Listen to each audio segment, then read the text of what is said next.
But for me, it never feels ordinary. Because from where I stand, every departure feels biologically wrong. You call it going to work, running errands, meeting friends, living life.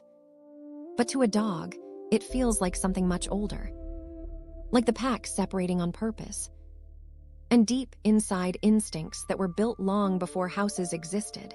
That makes no sense at all. Humans think dogs are emotional because we wag our tails.